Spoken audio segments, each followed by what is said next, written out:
Hello, welcome to this webinar. Today's topic is quick and easy recipes.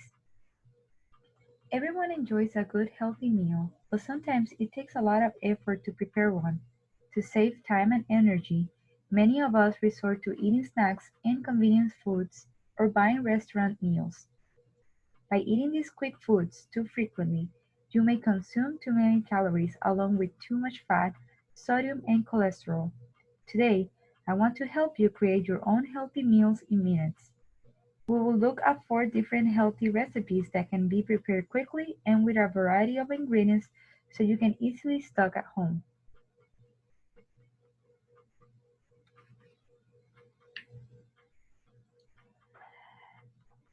Preparing a meal a lot of times is a great source of stress. Some sources of stress can be controlled and others can. Not having anything planned to cook can be a source of stress for many. Fortunately, we can avoid feeling stressed around mealtime. How hard is it for you to plan your meals in advance? How far in advance do you prepare your meals? When it comes to meal planning, what is the most difficult thing? When preparing meals, we have to keep in mind my plate. This is the dietary guidelines of the USDA, which is the United States Agriculture Department, and they recommend that each meal contain either fruit, vegetables, grain, or protein or dairy. I'm going to tell you how to incorporate these food groups within your meals. For breakfast, you should have 3 food groups or more. If you're having a snacks, you should have 2, but make sure that you don't go above 300 calories. For lunch, you should have all 5. For a snack, again, 2, no more than 300 calories. For dinner, you should have all 5 food groups. And again, if you want to have the last snack of the day, no more than 300 calories, and 1 to 2 food groups should be fine. Now let's talk about breakfast. How many of you skip breakfast? Me, for example, I don't eat breakfast most days of the week early. In fact, skipping breakfast is really common. About 20% of adults do not eat breakfast. But let's talk about the breakfast benefits.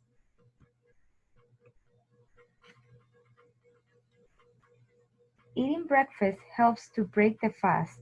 Most people have been fasting overnight and are hungry in the morning. Healthy breakfast Healthy breakfast choices will increase the intake of vitamins and minerals and fiber. Eating breakfast provides morning energy so that you feel less tired and hungry.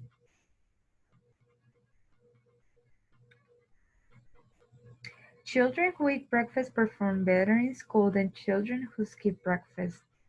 And children who eat breakfast have fewer behavioral problems than children who skip breakfast.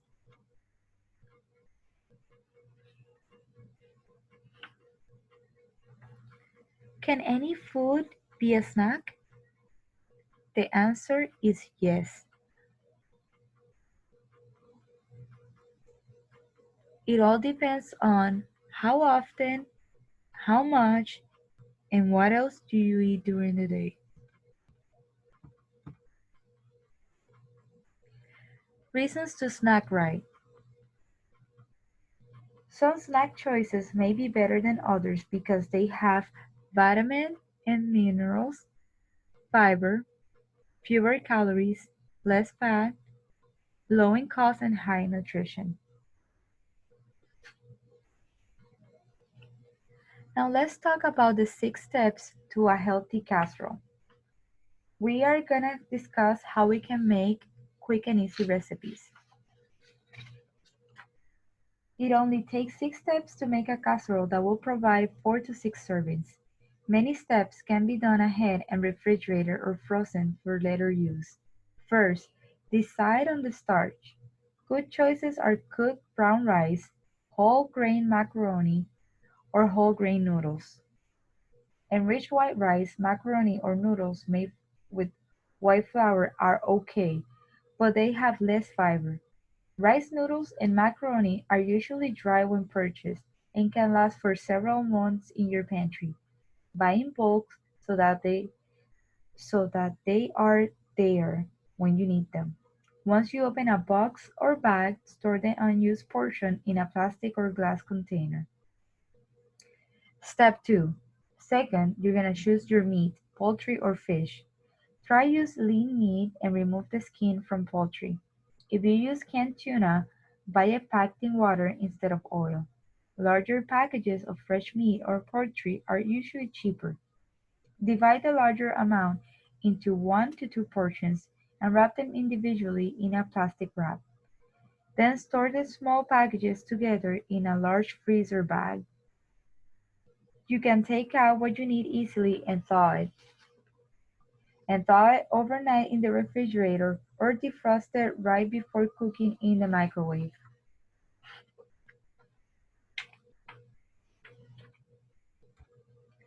Then make your sauce by mixing 1/4 of a cup skim or low-fat milk with a can of cream of mushrooms, cream of chicken, or tomato soup.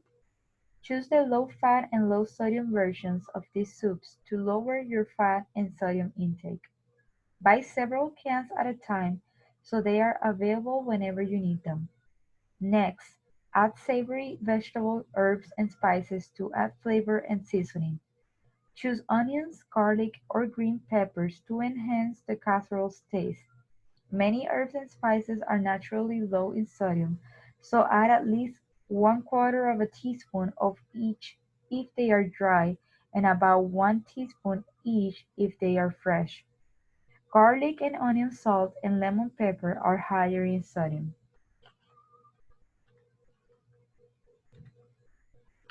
Add additional vegetables cooked for a short time in the microwave to provide vitamins, minerals, and other healthy substances like phytochemicals and fiber. After you mix everything together, put it in the casserole dish. Bake at 350 Fahrenheit degrees for about 20 to 30 minutes or until piping hot. When the casserole is finished, enjoy a serving right away and then divide the rest up into individual portions and freeze or refrigerate in microwavable packages so that they can be eaten at a later date. If you refrigerate these overs, be sure to eat them within 2 to 3 weeks, 2 to 3 days.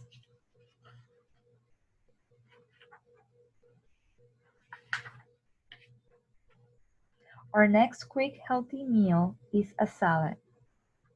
Salads are very easy to make and depending on the ingredients can have a different taste every time you prepare one.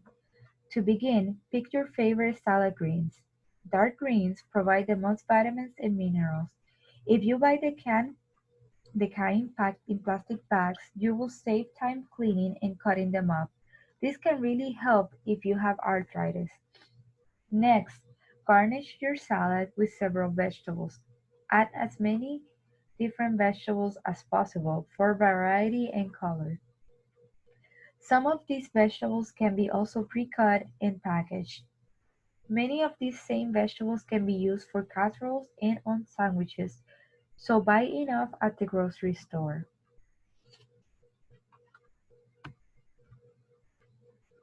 For step 3 and 4, add both cheese and chicken or fish or just one or the other. Reduced fat cheese usually has about half of the amount of fat as regular cheese, and a small amount will look like more if you shred it. Prepare your poultry or fish in a low-fat way, either on the grill, in the microwave, boiled, or on top of the stove or broiled without added fat. Step 5 can make or break a salad. Many regular salad dressings have around 75 to 100 calories per tablespoon and are almost 100% fat. Reduced fat salad dressings are lower in fat but can be higher in sugar. Use small amounts of any of them. You can also stretch salad dressing by diluting it with vinegar, plain yogurt, or light mayonnaise. You can even serve dressings on the side and just dip each bite of salad lightly into it to get some flavor but fewer calories.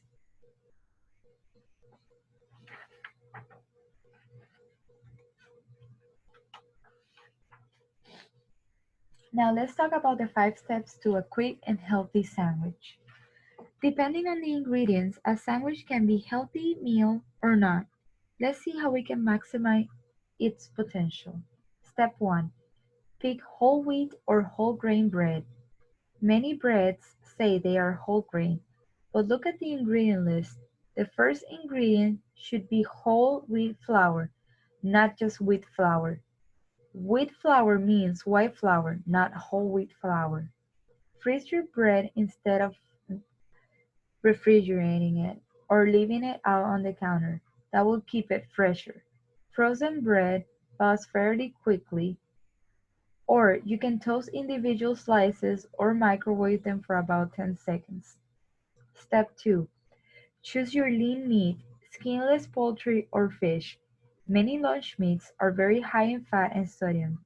Lower fat lunch meats like ham and turkey can still be high in sodium. The only way to have low sodium meat, poultry or fish is to cook your own from the fresh product.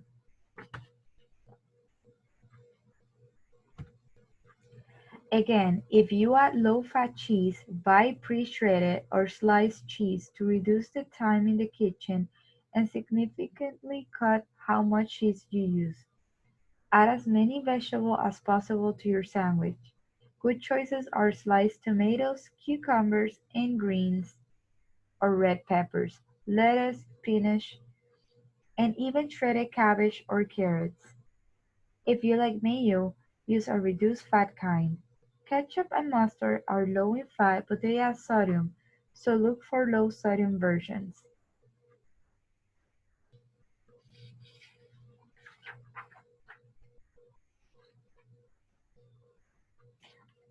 Our last quick meal is soup. All you have to do is to choose a broth, a protein source, a starch, some vegetables, and seasoning. Try to choose reduced or low sodium broth to lower the sodium intake. A very good base low sodium V8 juice. Add lean meat, fish or poultry to lower the total calorie and fat content of the soup. Now pick a starch for your soup. Try corn, brown rice or whole wheat pasta so that you can increase the total amount of fiber in your diet. Try to use pre-chopped, frozen or low sodium canned vegetables so that you can save on time. Put all of these ingredients in a pot and cook for 30 minutes to an hour until the vegetables are tender. The directions for cooking all these recipes are in a link after at the end of this presentation.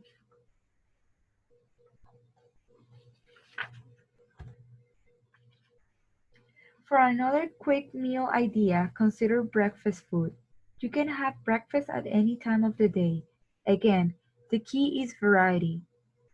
Good quick ideas are dry whole grain cereal served with skim milk and fresh or dry food.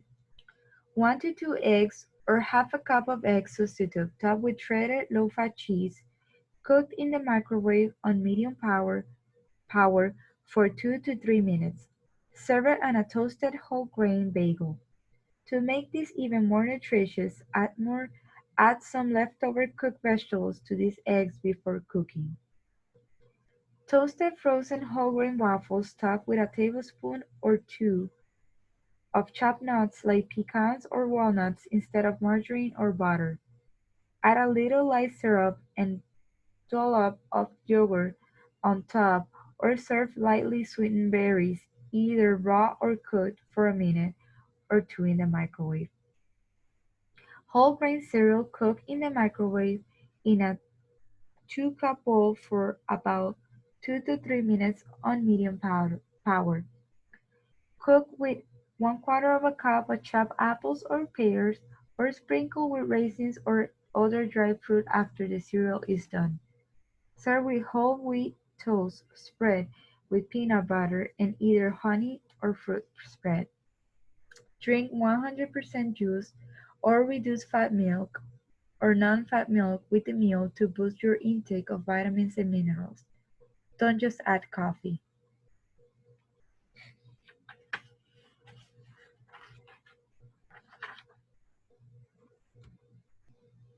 Since these recipes will provide you with several meals, here are a few tips to follow to ensure the safety of your plant-over foods. First, refrigerate the plant-overs within 2 hours of cooking.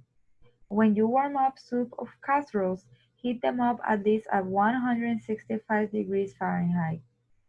The best way to know this is the best way to know this is to use a food thermometer. Date your storage containers so you can use them within a safe time. Generally, they remain safe when refrigerated for 2 to 3 days. But if you have any doubt about the safety of your food, throw it out. It is not worth getting foodborne illness. Frozen food will last longer, but it's still a good idea to eat the food within 2 to 3 months. We covered quite a bit today, but there are a few key points for you to remember. First, you will save time and effort in the kitchen by making recipes ahead and storing them individually servings for later use. Second, add plenty of vegetables and fruit to this easy to fix recipe to keep you healthy.